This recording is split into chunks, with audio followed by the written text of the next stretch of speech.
Yo, what's up? It's Meezy coming at you live, and today I'm here to answer the question of, are virtual conferences worth it? So please like, subscribe, and let's hop into it.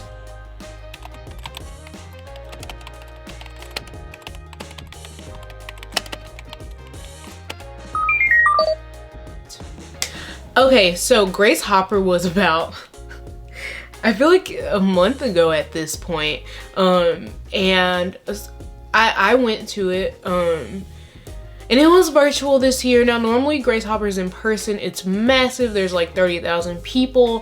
Fun fact, there's only 3 places in the US that can host the Grace Hopper conference because they're the only ones that can support that size of a conference, and that is Las Vegas, Houston, and Orlando. And I just realized the conference is in Chicago, so Chicago has to be in that list as well. So maybe it's more than 3, but also maybe they put it in Chicago because they know less people are gonna come.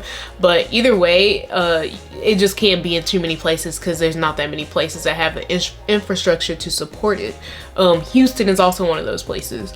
Yeah, okay, the number's wrong. Forget the number. Just know that everywhere cannot host Grace Hopper. Okay, so last year in 2019, I went to Grace Hopper for the first time. And that's where I saw the massiveness of it. I mean, it was amazing. It was so much fun. If you were looking for a job, it was definitely the place to be. The job fair was literally the size of a football field. What else was there? The job fair, of course, the sessions. There were so many sessions to choose. There's a mosquito in my room. There were so many sessions to choose from. What else? The sessions. There's one more thing. I mean, just the networking, right? Networking in person is just top tier compared to having to message people over the internet. There were socials. There were events that brands threw. Ooh, brands. I'm in my influencer mode. That companies threw. And there was also a lot of, I call it merch. You may know it as swag. I just feel like society has moved past the need for calling it swag. But anyways, yes, those were all big things of the conference, like book pools, especially when the conference was in Orlando. Like, not only did you get to go to the conference, but you could also go to Disney, you could go to Universal, you could go to the beach. You just had like stuff to do. Now obviously Miss Rona came through and took all of that from us, and so we had to hop online to our computers to experience Grace Hopper this year. Now, the first blow came to us when we found out 3 days before the conference that the career fair portion of the conference was postponed, but in my eyes it's canceled, because they couldn't tell us when it was going to be held later. Now they are still planning to have it, and that's cool, but we still don't know why they postponed it. And my guess is just that like the infrastructure that they had for the interviews and all of that just like wasn't working well, and I'm not sure why it took up until 3 days before the conference for them to make that call, but it is what it is. But at least the people who only paid, because you could have the option to only go to the career fair since it was virtual, and the people who had paid to only go to the career fair got their tickets upgraded, and they could also go to sessions as well. But me personally, if I had paid for that, I would have just wanted a refund because I didn't care about the sessions in the first place. But like I said, it's very nice. All right, so that is the whole tea on the pre-Grace Hopper thing. So let's talk about the actual experience of the conference. I will say the actual conference website was very, very nice. It was very easy to follow. The flow was great. And so of course they had the regular keynotes, and they had some big name keynotes. The 2 I remember the most are Serena and Rapinoe. I think that's how you say her name. Both sports girls, so I'm just a little like, but hey, you know, they came and they gave really great speeches. So that was awesome. Well, there were interviews actually, which was kind of cool, but what I didn't like, and what I'm still not sure about, I don't think they were live. Like, I don't think the keynotes were live. I think they were pre-recorded. So some parts, like the hosting of the conference, I'm pretty sure that was live, but I'm still not sure. Like, I don't know anymore, but they said it was live. So I think when the CEO of Anita B came out and talked to us every morning, I think that was live, and like the in-between things. But I just don't believe that Serena was in a live chat, because it was just too flawless. And maybe that's a compliment to them if it was live. It was just like a flawless live chat between two people on Zoom or Teams or whatever platform they were using. So that's definitely something that I did not like, and I would say that it made the experience less authentic. I know issues come with doing live sessions, but it's part of the fun, it's part of the thrill, the drama, you know what I'm saying?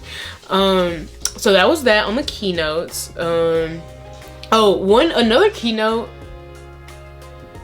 Well, I don't know if she was a keynote, but she was a speaker.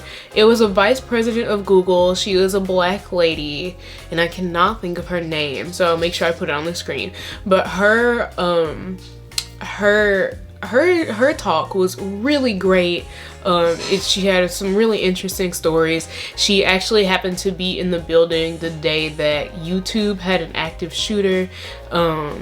And so she was just talking to us about that and like her experience as a black woman in technology and all of that. So that was really great. So I will say speakers, especially, you know, those big name speakers that they had as keynotes, I would give that a solid 9 out of 10.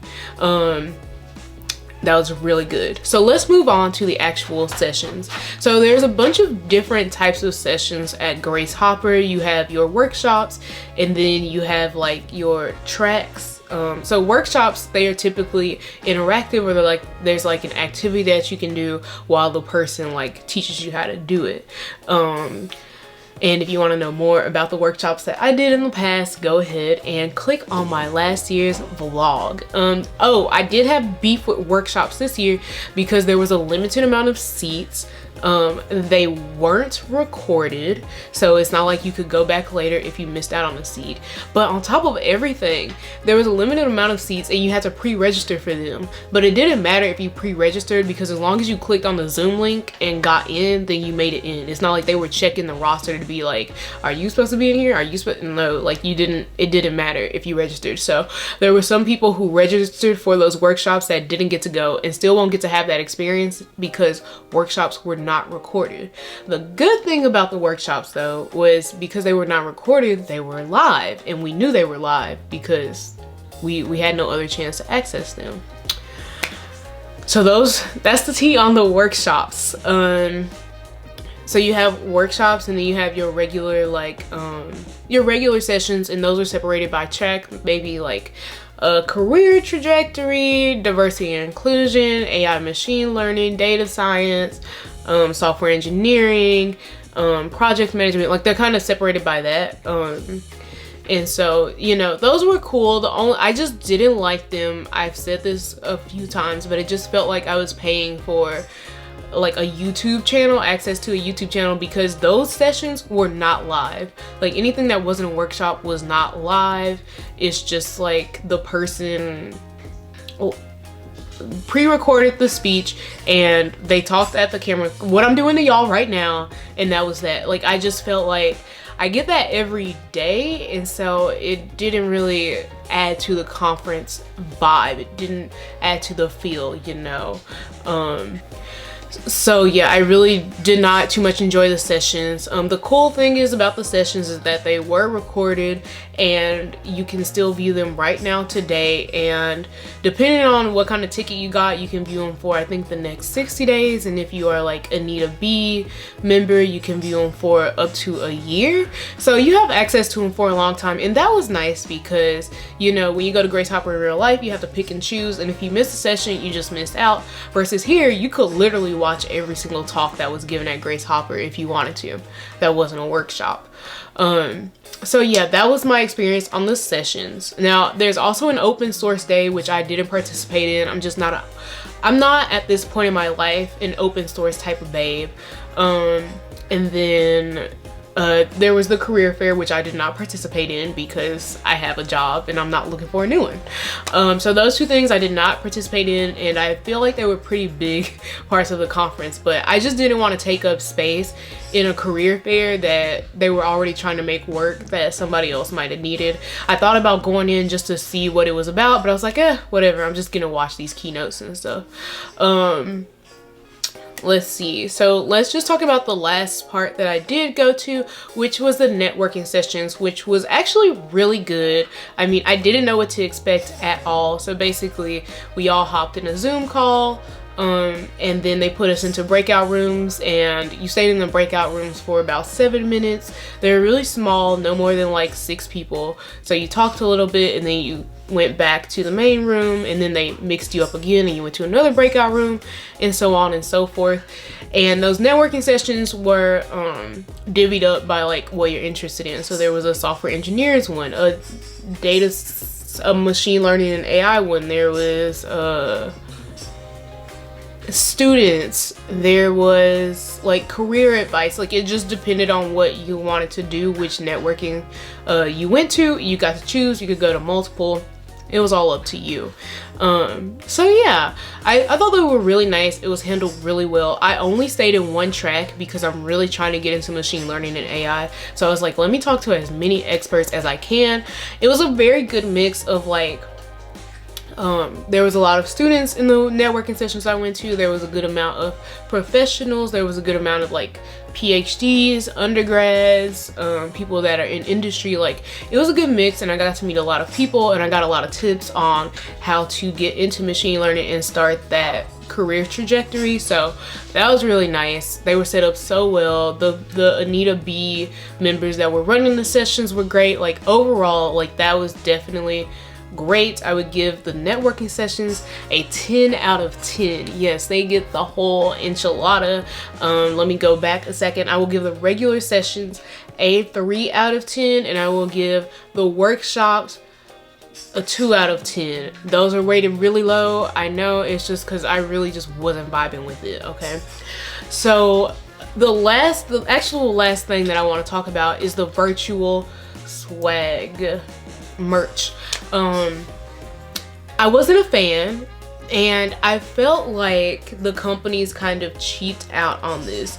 Now, I don't know if it was the companies or if it was like Grace Hopper not reaching out to get the virtual swag, but I just feel like y'all would have brought all this useless crap to Grace Hopper. That probably would have ended up in a landfill, you know, water bottles, reusable straws, lanyards, stress balls, you know, you name it. Y'all would have brought all of that to the conference, but this year is crickets. And that kind of showed me how much corporations value their products compared to, you know, the little stuff that they give away, right? Because the best thing in that virtual swag bag was the Peloton 90-day free trial. So if you didn't know, Peloton has an app. You don't have to have a bike to use the app. You can still go to all the classes. So yes, the best thing in that bag was a Peloton, and then it expired like 3 days after the conference was over. So basically, if you weren't worried about the swag bag because you were just gonna do it later, sucks for you, because now you can't even access it. There was a few other things in there, but there was nothing that just made me go, ooh, like I definitely need that. Like, no, it wasn't on par. It wasn't giving what it was supposed to give. You know what I'm saying? That part was super whack. So I will give the virtual swag a 5 out of 10. Alrighty, so overall conference experience, virtual conference experience, would I recommend it? No. Okay, I know it sucks, but I just really wouldn't. The only way I could say I might recommend it is if the conference is doing the sessions in the way that like they are pre-recorded. Either they're live, number one, or they're pre-recorded, but like the speaker of the session is still interacting with the audience in some way, so like maybe in a live chat or something. But outside of that, I can't really say they're worth the money. Well, Grace Hopper was very expensive. Grace Hopper was mosquito. Grace Hopper was $600, and I just didn't feel like that was $600 worth of stuff. I don't know if the speakers got paid, so I guess maybe if they got paid it would be worth it, but even then, I don't know. It's just a very hefty price for an online conference. So it's a no for me. I will not be going to any more virtual conferences. I kind of want to go to Afrotech, but I still don't even want to pay the price for that. And it's only $100. I just don't have a lot of faith in a virtual conference at this point. And since I'm not looking for a job, it's just like money I could save, time I could save, time I could be creating. So I don't know. I'm not gonna recommend them to y'all, but if you do go, let me know down below in the comments. How did you feel about Grace Hopper? If you went, let me know down in the comments as well, and I will see y'all next week. Bye.